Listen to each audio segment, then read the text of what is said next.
The rain started before dawn, and did not stop. It came in sheets that made the tin roof sing a thin, urgent song. It turned the alley into a moving ribbon of brown water. Nadia packed slowly, methodical, as if the order of her things could rearrange the verdict spoken in the other room. He had not shouted. Her father had only folded his hands and said, with the flatness of someone who had finished a ledger, "If you keep that child, do it away from this house." Her mother, who once pressed her forehead to Nadia's when she had scraped knees, kept her face turned toward the wall, as if denial could harden into armor. Nadia folded her shirts and remembered how Cairo had once traced the seam of her palm and promised a whole future built on small kindnesses. A rented room painted white, a kettle that did not rattle, a child who would never learn the shape of shame. The memory was a quick ache.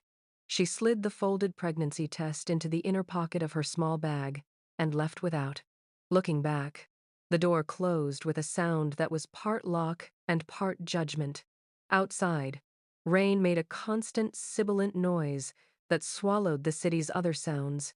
She walked until the print of the house receded from her mind, until the angles of the streets no longer echoed the way her father had turned away. The first night she slept under the lip of a closed storefront, cocooned by a tarp someone had discarded. She wrapped both arms around her belly and listened to the rain, thinking of what growing meant in a space where the sky was the only roof you could be certain of. She told the small, unnamed life inside her everything she could, that she would not be easy, that she would be stubborn, that if love was necessary, it would not be the brittle kind that broke when wind struck it. A woman with a loud laugh found her the next morning, not kindness hunting for virtue, but the practical, blunt kind that offers tea and a place to trade labor. Aunt Kesa owned a diner with a side, sagging sign and more pots than customers. She had a face that weather had chewed into honest lines, and a voice that could rouse the dead. "You look like you need work more than pity," she said, handing Nadia a dish towel before a question was finished. Work meant heat and repetition, the rhythm of scouring, the small mercy of steam that warmed her hands between scrubs. The water used to be a presence that could lull her, now it was work, relentless and utilitarian. Plates came back with stories on them. Grease marks shaped like tears, fingerprints of people who remembered nothing of the names attached to them. Nadia learned to move, so the rhythm of her hands swallowed the space where memory crawled. Money from Kesa paid for a narrow room behind a tailor's shop.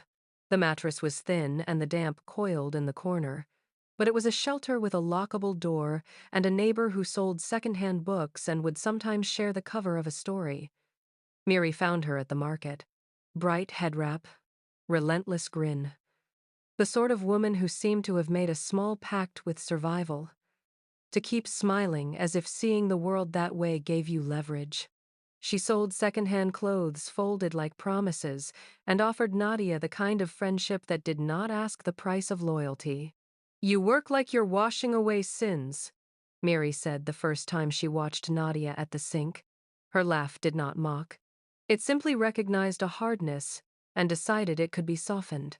When Nadia's belly showed, the world adjusted in small, obvious ways.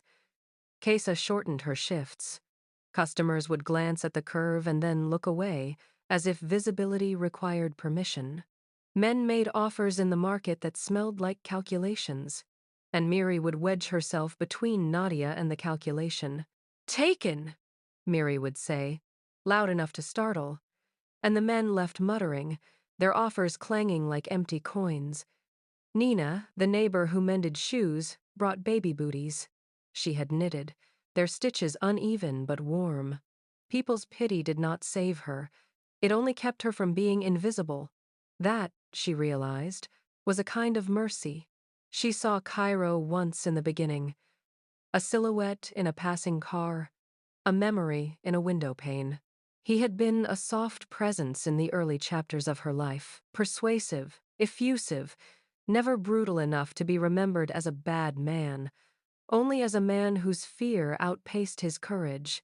When he vanished, His absence became a silence that howled louder than any insult hurled by her parents. She learned to pronounce his name only in her head, where it could hold the right tense, the one who left, not the one who had been. Labor started on a wet Tuesday.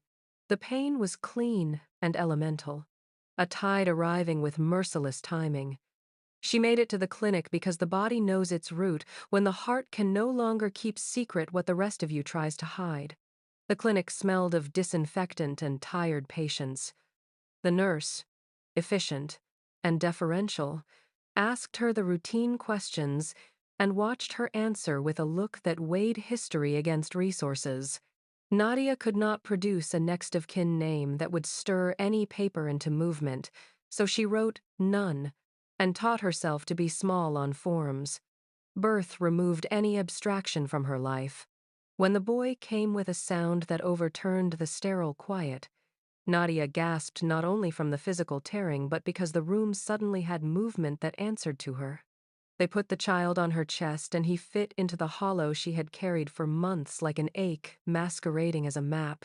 She named him Lumo, a word that meant light, in a language her grandmother had whispered sometimes when she was drunk on hope. The name felt honest. It asked for less than the future could never promise and still said everything she meant to give. Returning to work with an infant strapped to her back was a lesson in physics, balance, distribution of weight, how to make a life function with another life attached. People regarded her differently, softer, or sometimes harder, depending on the day. Lumo's laugh altered the geometry of the room. Where there had been sharp angles now lay rounded edges. In the market he became a familiar shape people smiled at. In the night he cried, and she answered.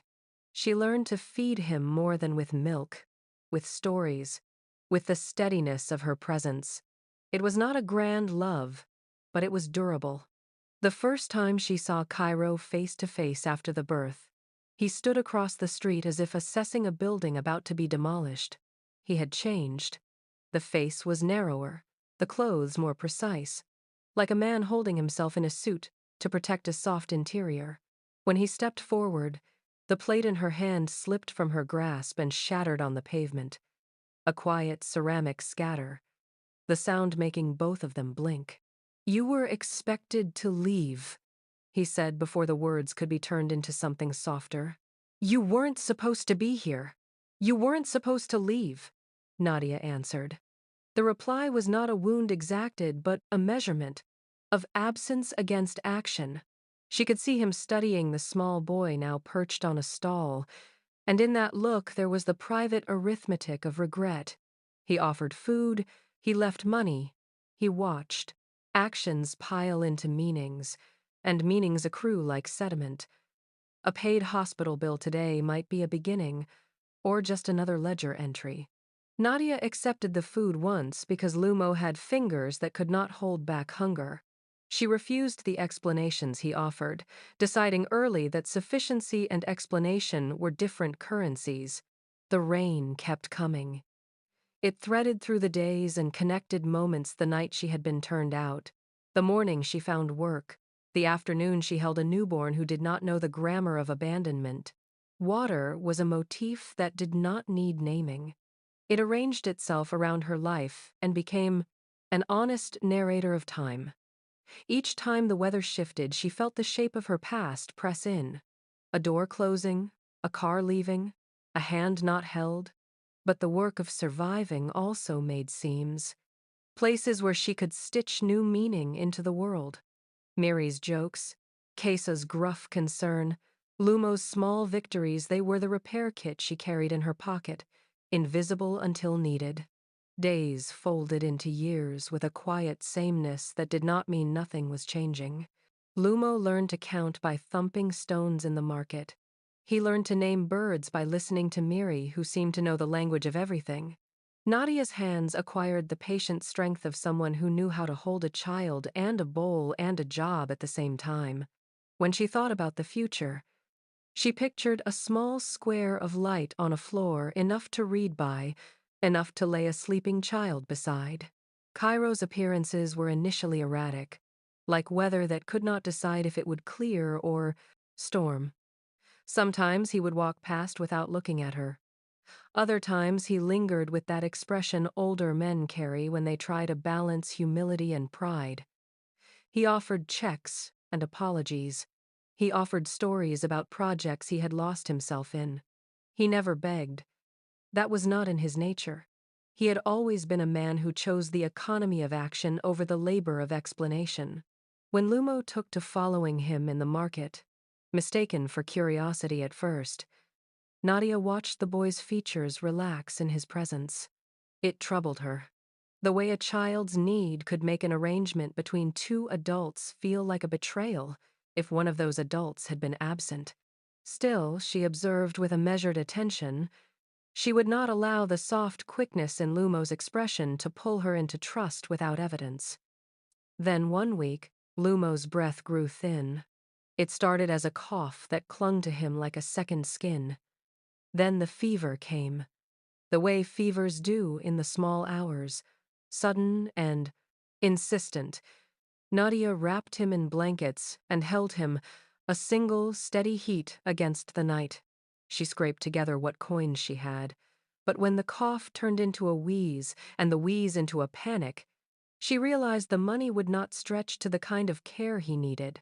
Cairo appeared at the clinic as if the place recognized him faster than it had recognized her. He spoke to the nurse with a familiarity that pulled open doors of bureaucracy and payment. Nadia resisted at first, standing by the doorway while the man who had been absent turned the gears she had never learned to move. He paid without a question. The receipt folded into his hand like proof of purchase and of responsibility. "You didn't have to," she said later, when the child slept in a cot that did not tremble with each shallow breath. "I know," he answered, "but I would rather have done this now than carry the weight of not having done it forever." It was a sentence that fit him. Practical, exact, keen on erasing balances. Nadia wanted to be angry at him for making the arithmetic of decency feel transactional, but the more immediate counterweights were gentler. The fact that Lumo's chest rose easier, the night's first laugh that sounded like a small bell, the way Lumo's fingers curled around her thumb as if staking a claim on a future. Small victories mattered in the physics of survival. One evening, after the bill had been paid and Lumo slept better, Cairo asked for a ride. He suggested nothing grand a drive to clear the air, he said. Nadia agreed because sometimes the choice between confrontation and curiosity is simply which kind of pain you will take on. The car took them out of the tightly packed market and into a stretch of road that smelled of wet earth and distant trees. The city's edge was a place where memory softened. Roads there did not demand allegiance to past maps.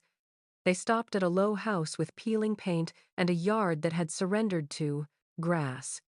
It was the sort of building the city had forgotten and the city's wealth had not claimed. Cairo led her inside without a flourish. The rooms were wide. The floor gave slightly with steps. The air held dust and potential in equal measure. He had acquired it through lines of ownership and a company ledger, the kind of space that had been purchased for utility and misplaced until someone thought to see it differently. "What is it?" she asked, scanning each room like someone reading potential lines on a palm.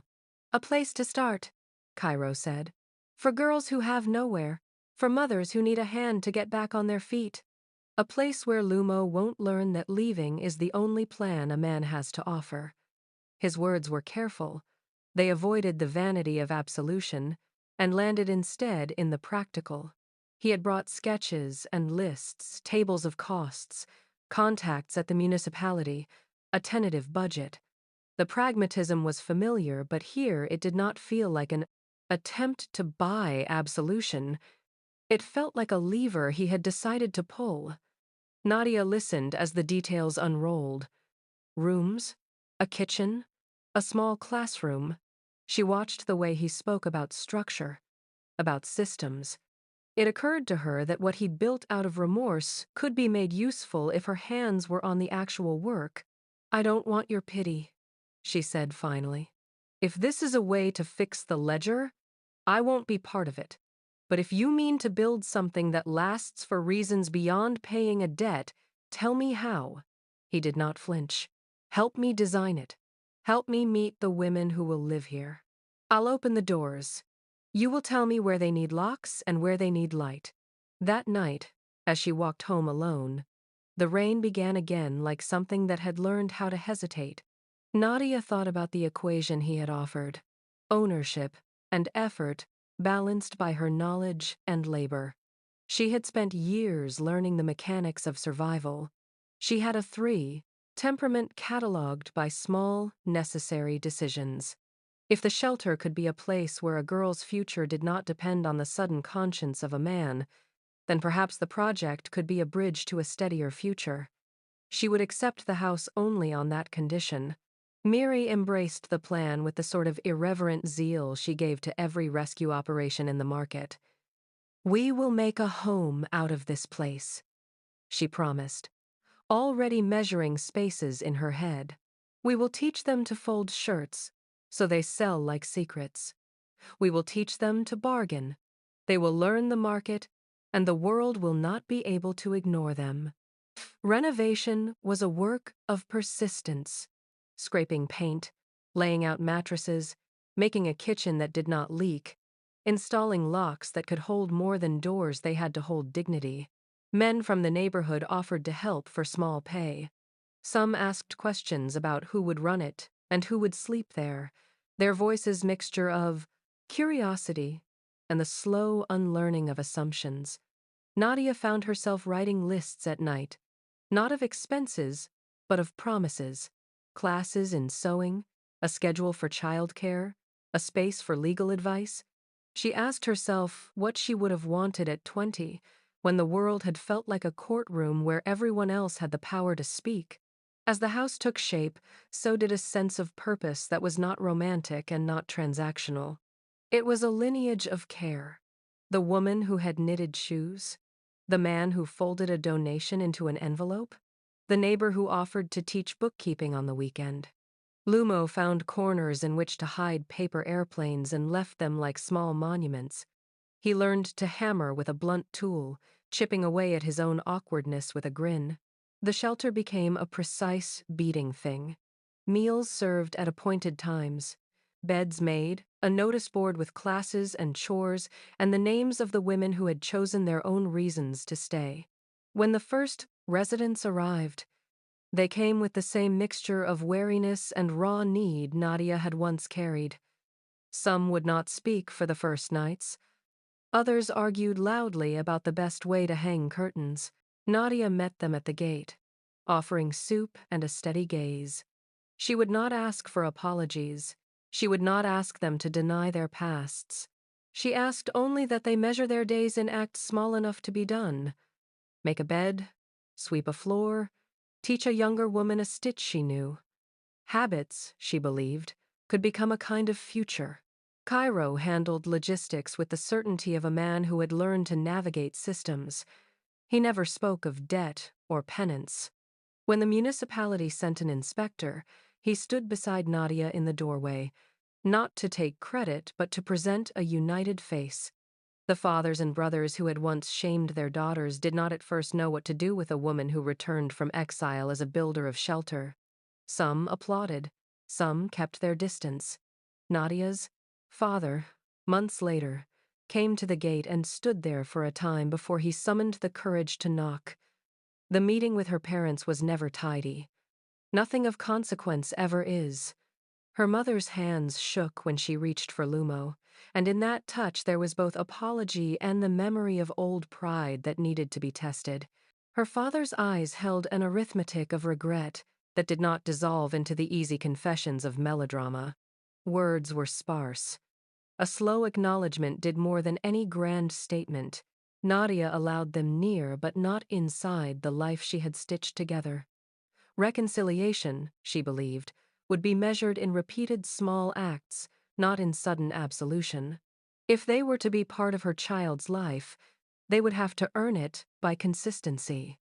On the day they opened the house to the community, The air had the bright quality of washed things. Lumo ran through the yard with a ribbon.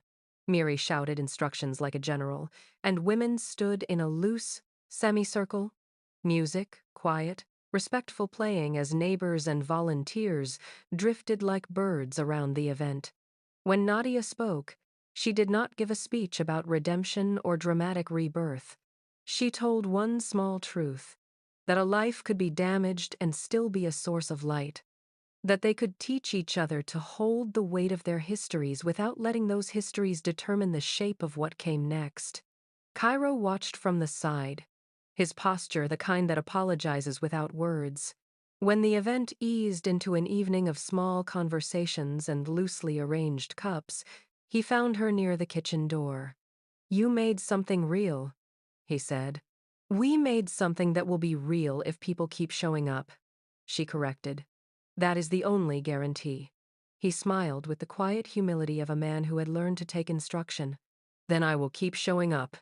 They stood side by side, not touching, watching the courtyard fill with a faint dusk light that turned everyone's faces a little softer. Children were still chasing one another between the tables. Somewhere, a song began, an old folk tune, a melody built out of repetition and longing. It looped through the air like memory that had finally found a place to rest.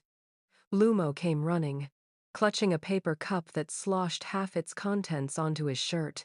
"Mama, Miri says we can have extra juice if we dance," he said, laughing. Nadia knelt and brushed his wet shirt with the edge of her scarf. "Then you should dance until they run out," she said. He grinned, tugged her hand. "You come too." She shook her head gently. "I'll watch. I have to keep the lights from running away." He looked at Cairo, then at her again. "You both can watch together," he decided, and ran off into the small ring of children already spinning. Cairo exhaled a quiet laugh. "He orders us around the same way you do," he said. "I wonder where he learned that," she replied. There was a pause. Around them, the voices blended into a kind of comfortable background, hummed the sound of a place finding its rhythm. "I used to think fixing things meant controlling them," Cairo said after a while. "Now I think it just means being willing to stay when they fall apart." "That's a better kind of strength," Nadia said. He looked at her, wanting to ask if she could ever trust him again, but the question hung between them unspoken. The answer was already in the way she didn't step away, in the way her shoulders eased next to his. They watched Lumo spin himself dizzy and collapse in laughter.